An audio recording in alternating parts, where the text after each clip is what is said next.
네, 오늘 성경 본문은 지난주에서 이어지는 창세기 22장 1절부터 19절까지입니다. 성경 창세기 22장을 펼쳐주시기 바랍니다.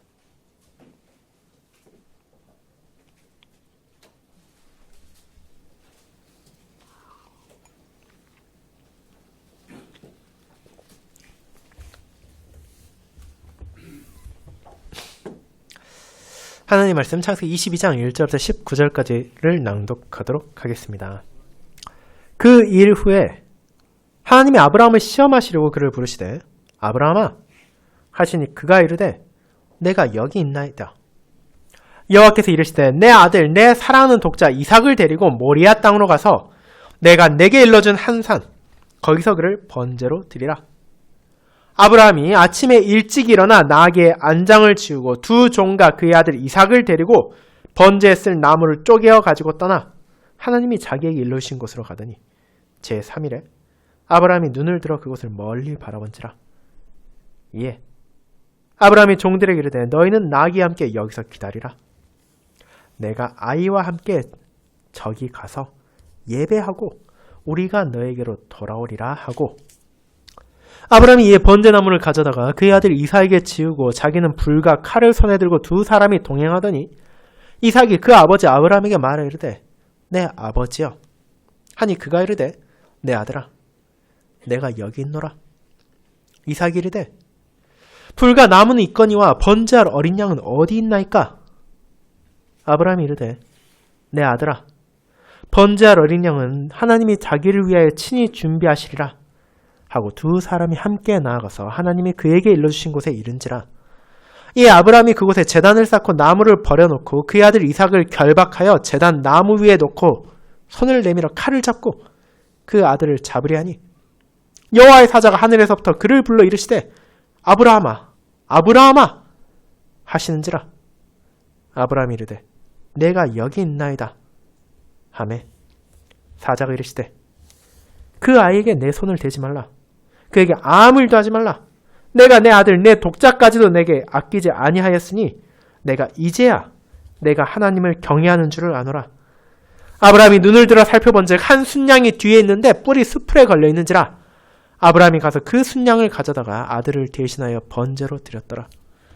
아브라함이 그 땅 이름을 여호와 이레라 하였으므로 오늘날까지 사람들이 이르기를 여호와의 산에서 준비되리라 하더라. 여호와의 사자가 하늘에서부터 두 번째 아브라함을 불러 이르시되 여호와께서 이르시기를 내가 나를 가리켜 맹세하노니 내가 이같이 행하여 내 아들 내 독자도 아끼지 아니하였은즉 내가 내게 큰 복을 주고 내 씨가 크게 번성하여 하늘의 별과 같고 바닷가의 모래와 같게 하리니 내 씨가 그 대적의 성문을 차지하리라. 또 내 씨로 말미암아 천하 만민이 복을 받으리니 이는 내가 나의 말을 준행하였음이니라 하셨다 하니라.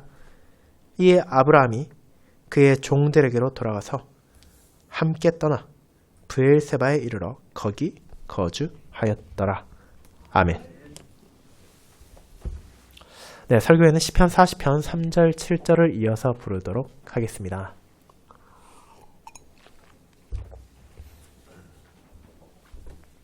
사랑하는 주 예수 그리스도 안에 있는 형제 자매님들, 우리는 살아가는 동안 다양한 일을 준비하기도 하고 시행하기도 합니다. 그 중에는 중요한 일도 있고 상대적으로 덜 중요한 것들도 있을 것입니다. 그런데 우리가 마주하게 된 문제 중 하나는 내게 있어 너무나 중요한 일에 집중하고 그 일을 완성하기 위해 노력하는 동안 정작 내가 그 일을 왜 하려 했는지를 놓치게 되는 때도 생긴다는 것입니다. 분명 일을 시작할 때는 내가 원하던 목적을 이루기 위해 그걸 선택한 것이지만 그 과정에 집중하는 동안 수단으로 생각했던 방편 그 자체가 중심이 되어버리고 목적이 되어버리는 경우가 생겨나는 것입니다. 그렇게 되면 내가 원래 하고자 했던 것은 사라지고 그 방편이 그 자리를 차지하게 되어 서로 그 일을 다 마친다 하더라도 내가 원래 계획했던 것, 원래 생각했던 것을 이루지 못할 때도 있습니다. 이런 경우 우리는 흔히 주객이 전도되었다는 표현을 쓰곤 합니다. 그런데 이것은 신자의 삶 가운데 나타날 때가 있습니다. 하나님께서 우리에게 은혜로 주신 다양한 선물들이 있습니다. 부모, 자녀, 배우자와 같은 가정이 있을 수 있고 내게 계신 건강이 있으며 내게 주신 재능, 직분, 환경, 그리고 누구나 가지고 있는 시간과 같은 것들을 우리는 떠올릴 수 있을 것입니다. 그런데 우리가 종종 마주하게 되는 것은 우리가 그와 같은 은혜로운 선물을 베푸신 우리의 하늘 아버지보다 그 선물 자체의 마음을 빼앗기는 경우가 있다는 것입니다. 하나님께서는 그 모든 것을 값없이 베풀어 주심으로 우리가 그분을 전심으로 사랑하고 그분의 뜻에 따라 살게 하셨지만 우리는 그와 같은 선물 그 자체를 붙들고 그것들을 지키기 위해 하나님의 말씀을 어기고 그분의 명령을 외면하기도 하는 어리석은 자세를 보이기도 합니다. 그리고 우리는 그와 같은 태도를 나와는 무관하다고 결코 말할 수 없을 것입니다. 가족을 위해, 성적을 위해, 진급을 위해, 더 나은 성과를 위해, 혹은 더 나은 인간관계를 위해 하나님의 뜻에서 눈을 잠시 돌리는 것은 우리의 일상 가운데 얼마든지 일어날 수 있는 현실이기 때문입니다. 그리고 여기서 단순한 일상의 선택의 문제가 아니라 우리가 정말로 소중히 여기는 것이 무엇인지를 알려주는 중요한 사안들입니다. 이제 그런 우리의 연약함을 아시는 하나님께서는 때로는 자신이 주신 은혜의 선물을 통해 우리의 믿음을 시험하기도 하시고 연단하기도 하십니다. 오늘 본문인 창세기 22장에서 우리가 보게 되는 것도 바로 그와 같습니다. 하나님께서는 그분의 은혜로 아브라함과 사라에게 이삭을 주셨지만 이제 그 이삭을 통해 바로 그 아브라함을 시험하시는 것입니다. 아브라함으로 하여금 자신이 은혜 그 자체에 마음을 두고 있는지 혹은 그 은혜를 베풀어 주신 여호와 하나님께 마음을 두고 있는지를 깨닫게 하신 것입니다. 그리고 우리는 여호와께서 그와 같은 시험을 주시지만 동시에 그 시험 가운데서도 그분의 언약과 은혜를 여전히 보존하심을 바라보며 우리의 삶 가운데 마주하게 되는 온갖 시험과 역경 가운데서도 주님을 신뢰하며 그분께서 주시는 복을 바라볼 수 있음을 고백하게 됩니다. 저는 그와 같은 진리를 전하는 오늘 본문을 한 아들을 통해 자기 백성을 시험하시고 지키시는 여호와라는 제목으로 설교하며 그 내용을 창세기 22장의 흐름에 따라 세 부분으로 나누어 살펴보도록 하겠습니다. 이를 첫 번째, 시험의 대상이 된 은혜의 아들, 두 번째, 은혜의 아들을 보존하신 여호와, 세 번째, 보존된 아들을 통해 만민에게 보이시는 여호와라는 대지로 나누어 보도록 하겠습니다. 먼저 첫 번째, 시험의 대상이 된 은혜의 아들에 대해 생각해 보도록 하겠습니다. 형제자매 여러분, 오늘 본문인 창세기 22장에 들어가기 앞선 21장에서 그럼 어떤 일이 일어난지를 우리는 잠시 돌아볼 필요가 있습니다. 특별히 지난 설교에 살펴봤던 21장 1절부터 7절까지는 아브라함과 사라의 가정에 주어진 이삭이 그저 평범한 한 아이로 태어난 것도 아니고 그 부모의 노력으로 온 것도 아니라 오직 여호와께서 말씀하시고 여호와께서 행하심에 따라 하나님께서 말씀하신 시기에 오게 된 은혜의 증거였음을 기억해야 합니다. 아브라함과 사라는 그 은혜로 말미암아 체념과 좌절이 아니라 참된 기쁨을 누리게 되었고 하나님께서 바로 자신들에게 참된 웃음을 주신다는 것을 고백할 수밖에 없었습니다. 그리고 우리는 그런 이삭의 탄생을 통해 하나님께서 자신의 신실하심을 드러내셨을 뿐 아니라 그분의 언약을 확증하셨다는 것도 깨닫게 됩니다. 하나님께서 아브라함에게 주신 언약은 롯이나 엘리에셀 혹은 이스마엘이 아니라 사라를 통해 이 땅에 태어날 아들 이삭으로 이어질 것이기 때문입니다. 그렇게 하나님께서는 아브라함도 사라도 도무지 받아들이지 못하고 그저 웃을 수밖에 없었던 그 약속을 자신의 능력으로 이루심으로써 그분의 언약을 분명히 확증하시고 그분의 백성들이 그 언약이 계속된다는 것을 깨닫고 붙잡도록 하신 것입니다. 그렇게 언약의 계승자로 태어난 이삭으로 말미암아 사라와 함께하는 모든 이들이 웃을 수 있었고 결국 그런 은혜의 아들이 가리키던 만민의 복이 유다를 통해 다윗을 통해 점점 구체화되어 마침내 예수 그리스도를 통해 하나님의 언약과 자비의 신실하심이 얼마나 놀라운 방식으로 드러나게 되었는지를 우리는 함께 고백했습니다. 이 부분을 이해할 때 우리는 오늘 본문이 어떤 의미를 가지게 되는지를 알게 됩니다. 이제 아브라함에게 있어 이삭은 다른 누군가로 대체할 수 있는 존재가 아닙니다. 그가 처음에 우르 땅을 떠날 때 자신의 후계자로 생각했던 롯은 자신을 떠나갔습니다. 롯이 떠난 후 그의 계승자가 될까 생각했던 엘리에셀은 이제 자신 후계자가 아닙니다. 하갈을 통해 이 땅에 태어난 이스마엘 역시 21장의 뒷부분에 자신만의 길을 향해 어머니와 함께 떠나갔습니다. 이제 그에게는 이삭, 하나님께서 은혜로 주신 한 아들밖에 없으며 그 아들을 통해 하나님의 언약이 이어지고 그분께서 주신 약속들이 성취될 것을 믿게 되었습니다.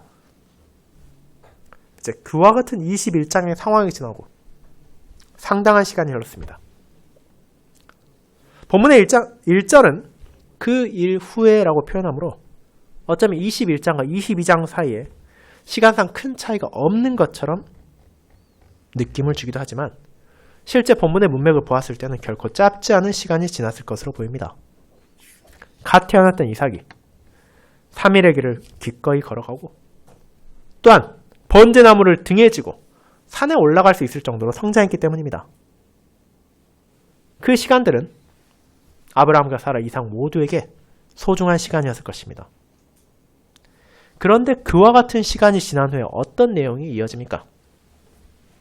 하나님이 아브라함을 시험하시려고 그를 부르시되 라고 전합니다. 성경은 처음부터 창세기 22장이 어떤 성격을 가지고 있는지를 분명하게 밝힙니다. 그것은 우연히 일어난 일이 아닙니다. 이삭을 통해 언약을 이어가시겠다고 하신 하나님께서 자신의 뜻을 바꾸신 것도 아닙니다. 이는 자신의 백성, 그분의 언약 안에 있는 아브라함을 시험하기 위한 일이었습니다. 그리고 그 시험의 성격은 하나님께서 이미 자신의 끝없는 지향에서 이미 알고 계신 것을 알기 위한 것이 아니라 아브라함 자신과 그의 아들인 이삭, 그 후에 모든 언약 백성들에게 필요한 진리를 드러내기 위한 것이었습니다. 아브라함이 이 시험을 통해 자신이 과연 무엇을 소중하게 여기고 자신이 진정 신뢰하는 대상이 어디에 있는지를 확인하게 될 것이며 그런 믿음의 선조의 모습을 통해 이삭과 그의 후손들로 이어지는 언약의 자녀들 역시 참된 믿음이 어떠한 삶의 자세로 드러나게 되는지를 보게 될 것입니다. 그렇다면 하나님께서는 이 시험을 위해 아브라함에게 무엇을 요구하십니까? 아브라함을 부르신 하나님께서는 그를 향해 이렇게 말씀하십니다. 내 아들, 내 사랑하는 독자 이삭을 데리고 모리아 땅으로 가서 내가 내게 일러준 한 산, 거기서 그를 번제로 드리라고 말입니다. 이 표현에서 우리가 깨닫게 되는 점이 있습니다. 하나님께서는 그저 이삭을 번제로 드리라고 말하지 않으십니다. 내 아들, 내 사랑하는 독자 이삭, 이 모든 표현은 분명 동일한 대상을 가리키고 있지만 동시에 그 아들이 아브라함에 있어서 어떤 존재인지를 강조하며 상기시키는 역할을 하고 있습니다. 우리는 여기에서 아브라함이 이삭을 어떻게 생각하는지를 떠올리게 됩니다. 분명 그는 아브라함의 아들입니다. 이것은 이론의 여지가 없는 객관적인 사실일 것입니다. 그리고 그런 이삭이 아브라함의 사랑을 받았다는 것에도 의심할 여지가 없습니다. 그는 아브라함과 사라에게 웃음을 주었으며 그를 통해 그와 함께하는 모든 이들에게 기쁨을 주었기 때문입니다. 하지만 그가 독자입니까? 여기에서 우리는 약간의 의문을 품을 수 있습니다. 아브라함에게는 분명 이스마엘이라는 다른 아들도 존재하기 때문입니다. 그렇게 생물학적 의미를 따지자면 이삭은 아브라함의 독자를 할 수 없습니다. 하지만 언약적 의미에서는 완전히 다릅니다. 하나님께서는 아브라함과 그 자녀들에게 언약을 주셨지만 그것은 오직 이삭의 계보를 통해서만 이어질 것이기 때문입니다. 이스마엘의 계보는 이미 언약에서 떠나갔고 이삭을 통해서 하나님께서 자신의 언약을 이어가실 것이기에 그와 같은 의미에서 이삭은 분명 아브라함의 유일한 독자라고 할 수 있습니다. 그리고 그와 같은 아들의 이름은 이삭입니다. 그 이름 역시 특별한 의미를 지니고 있음을 우리는 알고 있습니다. 그것은 하나님께서 직접 지으시고 아브라함과 사라에게 주셨으며 그분의 신실하심과 그분의 자비를 드러내며 언약에 대한 확증을 가리키는 이름이기 때문입니다. 그렇게 이삭은 아브라함에 있어 진정 여러 의미에서 소중하고 사랑스러운 존재였습니다. 그것은 한 명의 아버지로서도 그러했으며 한 명의 남편으로서도 그러했고 한 명의 언약 백성으로도 그러했습니다. 그 모든 것을 종합하면 하나님께서 요구하신 것은 아브라함이 가장 소중해하고 가장 중요하게 여기는 것이었습니다. 이 시점에서 우리는 다시 한번 중요한 사실을 기억해야 할 필요가 있습니다. 우리는 그렇게 아브라함에게 이삭이 정말로 소중한 존재라는 것을 쉽게 이해하고 공감할 수 있습니다. 하지만 우리가 쉽게 놓칠 수 있는 것은 그런 아들의 존재까지도 실제로는 하나님께서 은혜로 주신 선물이었다는 점입니다. 이삭은 아브라함과 사라가 받을 만한 가치가 있어서 받게 된 아들이 아닙니다. 당대 언약 백성들이 하나님께 신실함을 증거한 결과 주어진 것도 아닙니다. 이는 오직 하나님의 은혜로서 그분의 신실함으로써 그 시대에 주어진 언약의 계승자였습니다. 그렇게 이 시험은 아브라함이 스스로 가지게 된 것을 하나님께서 강제로 포기하도록 만드는 것이 아닙니다. 그렇다면 이 시험의 핵심은 무엇입니까? 하나님께서는 아브라함으로 그의 삶 가운데 이삭이 차지하고 있는 자리가 어디인지를 드러내고자 하신 것입니다. 아브라함이 하나님의 약속을 사랑하고 그분을 신뢰하며 그분을 의지하는 것과 같은 삶을 살고 있었지만 그것이 과연 평안할 때 모든 것을 넉넉하게 누리는 자로서 드러낼 수 있는 여유인 것인지 혹시라도 그가 은혜로 받은 선물 그 자체를 하나님보다 중요하게 생각하고 있지 않은지를 나타내도록 하신 것입니다. 아무리 이삭이 중요하고 하나님께서 은혜를 주신 선물을 아껴야 한다고 하더라도 정작 그것을 베푸신 분, 하나님의 자리를 대체하거나 은혜로 받은 선물을 그 하나님과 동등한 영역에 두려 한다면 그것은 이미 우리 안에서 선물이 아니라 우상이 되어버린 것이기 때문입니다. 그러면 하나님께서는 자신이 부른 아브람, 자신이 은혜를 베풀고 자신이 인도한 아브라함에게 이삭을 번제로 드리라는 방식의 시험을 주심으로써 아브라함이란 한 개인을 시험하시는 것이 아니라 혈육으로 그리고 믿음으로 그의 후손이 된 모든 언약 백성들이 과연 그들의 마음 안에 중심이 어디에 있는지를 돌아보게 하시는 것입니다. 그런데 하나님께서는 자신의 백성만을 시험하신 것이 아닙니다. 그분께서는 이삭이 가리키던 은혜의 아들, 언약의 성취자로서 이 땅에 보내신 자신의 아들, 사랑하는 독자, 자기 백성의 구원자인 예수님을 통하여 그분의 신실하심을 나타내셨습니다. 그 아들을 통해서 언약에 대한 자신의 신실하심이 얼마나 진실된 것인지를 보여주신 것입니다. 성부 하나님께서 자신의 독생자를 아끼지 아니하시고 성자 하나님께서 자신의 생명까지도 바치셨으며 성령 하나님께서 그 모든 길에 함께 하심을 통해 우리는 삼위 하나님께서 그분의 백성들이 감히 상상할 수도 없고 기대할 수도 없는 사랑을 베풀고 계심을 알게 되었습니다. 그분께서는 그렇게 하시라 어떤 의무도 없으심에도 불구하고 오직 자기 말씀을 지키시고 자기가 베푼 언약에 신실하기 위하여 이와 같은 사랑을 베푸신 것입니다. 그렇게 우리는 예수 그리스도를 통해 하나님께서 우리에게 불합리한 시험을 하시는 것이 아니라 그분 자신께서 우리를 사랑하심으로써 우리 중 그 누구도 감당하지 못할 시험을 위하여 자신의 독생자를 기꺼이 희생제물로 내어주셨음을 바라보게 되는 것입니다. 사랑하는 자녀 여러분, 그렇게 이 시험은 결코 아브라함이라는 과거의 한 명의 족장에게만 한정된 것이 아닙니다. 하나님께서는 저와 여러분에게도 크신 은혜를 베풀어 주셨습니다. 그분께서 우리에게 주신 것이 얼마나 많은지 우리는 감히 헤아릴 수 없을 것입니다. 우리 각자의 삶과 환경 가운데 하나님께서는 크고 작은 것들을 베풀어 주셨고 그를 통해 그분을 사랑하며 그분께서 우리에게 주신 이웃들을 사랑할 수 있도록 영과 육의 양식까지도 채워주셨습니다.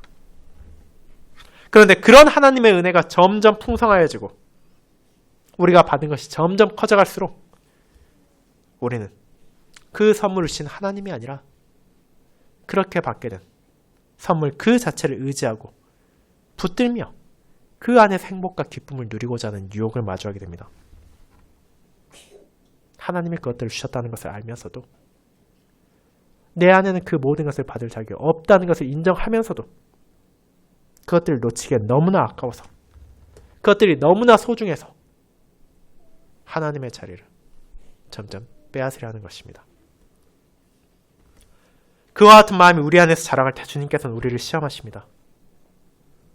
우리가 어디에 마음에 두고 있는지를 다양한 방식으로 드러내게 하시는 것입니다. 그리고 그런 시험을 통해 우리가 정말로 중심에 하나님을 두고 하나님을 신뢰하며 의지해야 한다는 것을 깨닫게 하시는 것입니다. 이에 대해 하이데벨 교리문답 주의 날 50의 제 125문답은 다음과 같이 고백합니다. 하나님의 복주심이 없이는 하나님께서 주신 선물들까지도 우리에게 아무런 선이 될 수 없다는 것을 인정하게 하여 주소서. 그래서 우리가 모든 피조물에 대한 신뢰를 거두고 오직 주님께만 우리의 신뢰를 두게 하소서. 그와 같은 자세를 우리가 갖추게 하시는 것입니다. 그렇게 하나님께서는 자기 백성을 넘어뜨리기 위해 시험하시는 것이 아니라 그들이 더욱 자라나도록 시험하십니다. 그리고 그렇게 믿음 안에서 주님을 신뢰한 이들에게 더욱 풍성하게 은혜를 베푸실 것을 우리는 보게 됩니다. 그것이 두 번째, 은혜의 아들을 보존하신 여호와로 이어집니다. 성도 여러분, 그와 하나님께서는 자신이 주신 은혜의 선물을 시험의 대상으로 삼으셨습니다. 그렇게 하심으로 그분께서 나타내고자 하신 것은 아브라함에게 정말로 소중한 것이 무엇인지를 알게 하시고 은혜의 선물 그 자체가 아니라 은혜를 베푸시는 하나님을 우리의 삶의 중심에 두어야 한다는 것을 아브라함과 그의 모든 후손들이 깨닫게 하는 것이었습니다. 그리고 이어지는 본문을 통해 우리가 보게 되는 것은 그렇게 하나님께서 이삭을 시험의 대상으로 삼으셨지만 그런 이삭을 지키시는 분도 아브라함이 아니라 하나님이시라는 점입니다. 그렇게 이 시험은 처음부터 끝까지 온전히 여호와 하나님의 뜻 안에서 다스려지고 있었습니다. 우리가 본문으로 다시 돌아가면 하나님의 그와 같은 명령을 받은 아브라함의 반응을 살펴볼 수 있습니다. 성경은 그의 내면의 상태나 심리적인 변화에 대해 언급하지 않습니다. 분명 그의 마음에 많은 어려움이 찾아왔을 것이지만 본문은 그의 감정에 집중하는 대신 그가 어떻게 그 시험에 응답했는지를 바라보게 합니다. 그는 그 명령을 받은 후 아침에 일찍 일어나 여정을 떠날 준비를 했습니다. 그 시험을 아브라함은 이해할 수 없었고 설명할 수 없었지만 그럼에도 불구하고 신실하신 하나님을 신뢰하며 그분의 뜻에 순종한 것입니다. 그런데 이것은 그저 한순간의 결심으로 따를 수 있는 것이 아니었습니다. 하나님께서 이삭을 드리도록 한 모리아산은 아브라함과 그의 가족들이 머물고 있던 브엘세바에서 3일을 가야 하는 곳에 있었습니다. 그 길을 가는 동안 아브라함은 끊임없이 자신에게서 하나님의 어떤 분이신지를 그리고 이삭은 어떤 존재인지를 되새겨야 했습니다. 그저 한번 눈을 질끈 감고 순종할 수 있는 것이 아니라 자신의 삶 전체를 돌아보며 지금 자신의 행동이 어떤 의미를 가지고 있는지를 돌아보게 된 것입니다. 하나님께서는 그런 과정을 통해 아브라함이 이 시험의 뜻을 충분히 생각하고 이해하며 그럼에도 그분을 경외하고 신뢰하는 모습을 드러내길 바라셨습니다. 그와 같은 시간이 지난 후 마침내 그들은 모리아 땅에 도착했습니다. 그리고 우리는 아브라함의 결론이 무엇인지를 깨닫게 됩니다.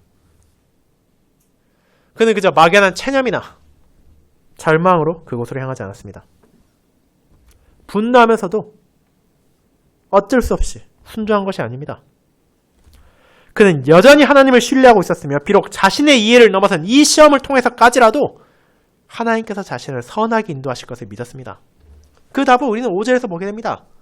아브라함은 3일의 길 동안 자신과 이삭과 함께 왔던 두 종에게 다음과 같이 말했습니다.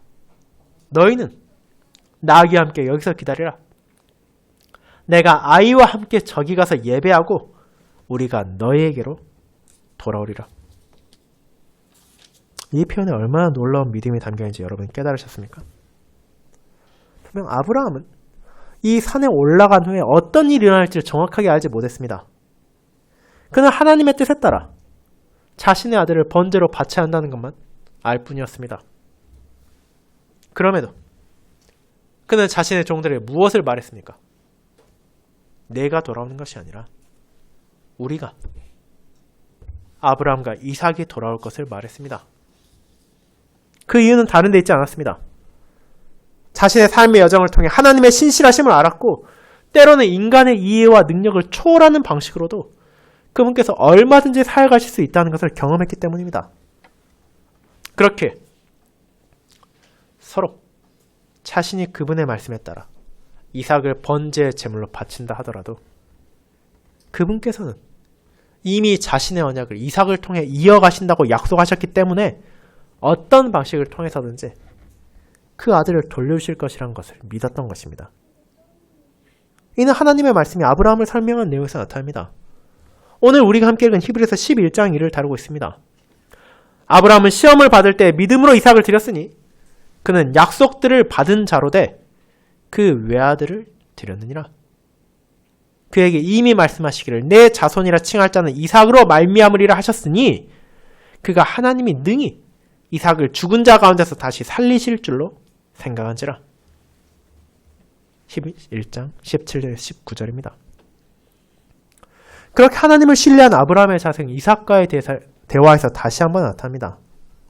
산을 향해 올라가는 과정에서 이삭은 자연스럽게 자신 안에 떠오르는 궁금증을 아버지에게 물었습니다. 분명 번제에 필요한 나무는 자신이 지고 있고 재물을 태울 불과 재물을 잡을 칼은 아버지가 가지고 있는데 정작 거기에서 바칠 재물이 없었기 때문입니다. 그렇게 내 아버지여 불과 나무는 있거니와 번제할 어린 양은 어디에 있나이까? 라고 물은 것입니다. 이에 대해 아브라함이 어떻게 대답합니까? 번제할 어린 양은 하나님이 자기를 위해 친히 준비하시리라고 했습니다. 이 시험을 명하고 이 시험을 주관하신 하나님을 향한 신뢰를 다시 한번 드러낸 것입니다. 그리고 마침내 그들이 정해진 장소에 도착했을 때 아브라함은 번제를 바칠 준비를 다 했습니다. 그 마지막 단계는 제물인 이삭을 결박하는 것이었습니다. 이제 이삭까지도 그 자리에서 어떤 존재가 제물로 바쳐질 것인지를 알게 되었습니다. 그럼에도 우리는 부자 간의 충돌이나 다툼을 보는 것이 아니라 하나님께 순종한 아브라함과 그런 아버지의 뜻에 따라 제단에 오른 이삭을 보게 됩니다. 그렇게 우리는 두 언약 백성이 하나님의 명령에 순종하여 자신들의 가장 소중한 것을 사랑하는 독자를 자신의 생명을 내려놓는 광경 앞에 서게 됩니다. 마침내 아브라함이 칼을 잡고 그 아들을 죽이려 한 긴장과 두려움의 순간에 어떤 일이 일어납니까? 여호와의 사자가 그를 강력하게 부르는 모습을 보게 됩니다. 아브라함아, 아브라함아! 그의 칼이 아들에 닿기 전 하나님께서는 자신의 사자를 통해 그 손을 멈추게 하시고 이제 그에게 그 시험의 성격이 어땠는지를 깨닫게 하십니다. 내가 내 아들, 내 독자까지도 내게 아끼지 아니하였으니 내가 이제야 내가 하나님을 경외하는 줄을 아노라. 물론 하나님께서는 아브라함의 믿음과 삶을 이미 알고 계셨습니다. 그러나 이제 그 믿음, 하나님을 경외하는 자의 자세가 세상에 증거되었습니다. 아브라함의 아들인 이삭을 포함하여 그의 모든 후손들은 여호와를 경외하는 삶의 참된 모습이 무엇인지를 보게 된 것입니다. 하지만 그들이 보게 된 것은 그저 한 명의 신앙적인 모범이 아닙니다. 그보다 더 중요한 것은 하나님께서 그들의 필요를 제공하신다는 것입니다. 하나님의 사자를 통한 말씀을 들어 눈을 들었을 때 아브라함이 보게 된 것은 무엇입니까? 번제로 바칠 제물, 순양 한 마리가 그 자리에 있었다는 것입니다. 하나님께서는 그 양을 통해 번제를 드리게 하시고 이삭의 자리에서 대신하여 죽을 제물을 그 백성에게 주셨습니다. 자기 백성에게 하신 언약을 기억하시고 그들의 필요를 채우신 하나님의 은혜가 그 자리에서 드러났기에 아브라함이 이제 그 장소를 여호와 이레라고 불렀습니다. 이 사건의 핵심이 자신의 믿음이나 순종이 아니라 하나님의 은혜와 베푸심이란 진리를 그 후손들이 오해하지 않도록 그 이름을 붙인 것입니다. 여호와께서 준비하시고 여호와께서 제공하실 것입니다. 그리고 이 진리가 아브라함이란 한 명에서 멈추지 않고 언약 백성들에게 선포되었다는 것을 우리는 보게 됩니다. 그같이 우리는 하나님께서 자기 백성을 위한 은혜를 베푸심을 알게 되었습니다. 아브라함의 사랑하는 독자를 보존하시고 이삭의 생명을 지키심으로 언약을 이어가신 신실함을 깨닫게 된 것입니다. 하지만 그분께서 우리를 위해 준비하신 것은 거기에서 멈추지 않습니다. 이삭을 대신하여 죽은 순양은 그 백성을 위하여 죽임당할 예수 그리스도를 가리키고 있기 때문입니다. 하나님의 은혜로 말미암아 이삭은 죽지 않았지만 하나님의 독생자는 실제로 제물로 바쳐져 우리를 위한 희생제사를 드리실 것입니다. 이삭은 그 생명을 보존했지만 하나님의 독생자는 아버지의 버림을 받을 것입니다. 왜냐하면 하나님께서는 자기 백성을 끝까지 보존하고 그 언약을 온전히 지키기 위하여 그 백성들에게 필요한 희생제물로 바로 자기 아들을 준비시키고 주셨기 때문입니다. 사랑하는 성도 여러분, 우리는 그와 같은 진리 안에서 풍성한 위로를 받게 됩니다. 분명 우리의 삶 가운데 다양한 방식의 시험이 찾아올 수 있습니다. 내가 정말로 하나님을 사랑하는 것인지 아니면 그분께 주신 선물들을 사랑하는 것인지를 확인하게 될 때가 있을 것입니다. 가족, 친구, 명예, 부, 권력, 평안을 비롯한 우리가 생각할 수 있는 그 모든 것들보다 하나님을 경외하며 과연 내가 그것들을 포기하더라도 하나님의 뜻에 순종할 수 있는지를 생각하게 되는 시험이 찾아올 수 있습니다. 그러나 그런 시험을 당할 때라 하더라도 우리가 결코 잊지 말아야 하는 것이 있습니다. 그것은 바로 하나님께서 우리를 시험하시지만 그 시험까지도 우리를 위한 것이라는 진리입니다. 사도 바울이 고린도 교회에 전한 진리를 떠올리시기 바랍니다. 사람이 감당할 시험 밖에는 너희에게 당한 것이 없나니 오직 하나님은 미쁘사 너희가 감당치 못할 시험 당함을 허락하지 아니하시고 시험 당할 즈음에 또한 피할 길을 내사 너희로 능히 감당하게 하시니라. 고린도서 10장 13절입니다. 그분께서 우리를 붙드시고 인도하실 뿐 아니라 심지어 자신의 아들까지도 내어주셨기에 우리는 어떤 시험을 마주할 때라 하더라도 하나님을 신뢰할 수 있습니다. 왜냐하면 그분께서 은혜의 아들을 통해 시험을 마주하고 시험 가운데 인내하는 자기 백성들에게 복을 주신다는 사실을 알게 됐기 때문입니다. 세 번째, 보존된 아들을 통해 만민에게 복을 주시는 여호와로 연결됩니다. 여러분, 그렇게 우리는 아브라함과 이삭을 향해 베풀어진 하나님의 은혜의 손길을 바라보게 됩니다. 그분께서 이삭이 아니라 자신이 준비한 순양을 통해 번제를 드리게 하심으로 그들이 기쁨으로 하나님을 예배할 수 있도록 인도하셨습니다. 아브라함이 믿음으로 종들에게 말할 때 그 자신도 어떻게 이루어질지 알 수 없던 예배를 그분께서 베푸신 은혜에서 드리게 하신 것입니다. 그리고 이어지는 본문을 통해 우리는 어떻게 그 은혜가 아브라함과 이삭만이 아니라 모든 언약 백성을 향해 펼쳐지는지를 보게 됩니다. 이제 번제를 마친 아브라함은 다시 한번 여호와의 사자를 통해 전해진 그분의 말씀을 듣게 됩니다. 그리고 이는 진정 놀라운 것입니다. 16절에 나오는 내가 나를 가리켜 맹세하노니라는 표현은 성경에서 여호와 하나님께서 자기 자신을 두고 맹세하는 유일한 본문이기 때문입니다. 이 맹세하심을 통해 하나님께서는 아브라함과 그의 후손들이 이제 그분께서 베푸실 말씀을 어떤 의심도 없이 굳게 확신할 수 있도록 하셨습니다. 그렇다면 자신의 독자도 아끼지 아니하므로 하나님을 향한 경외를 드리는 아브라함이 받은 말씀은 무엇입니까? 22장에서 이어지는 말씀들은 분명 놀라운 것입니다. 하지만 그것은 사실 새롭게 주어진 약속이 아닙니다. 창세기 12장에서 하나님께서 이미 아브라함에게 주셨던 약속을 반복하시고 더욱 구체하여 더욱 분명하게 확정하시는 것입니다.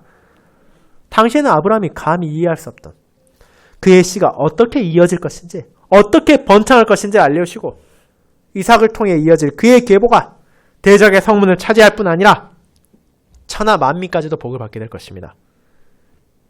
그렇게 이 약속은 아브라함의 순종의 대가가 아닙니다. 오히려 하나님께서 자신이 주신 언약을 기억하시고 그 언약이 얼마나 신실하신지를 강조합니다. 그분께서는 이미 언약 안에서 이 약속을 아브라함에게 주셨으며 여호와의 은혜 안에서 아브라함이 믿음의 열매로 그분을 경외하고 신뢰함으로써 그 약속이 이어진다는 것을 확신하게 하는 것입니다.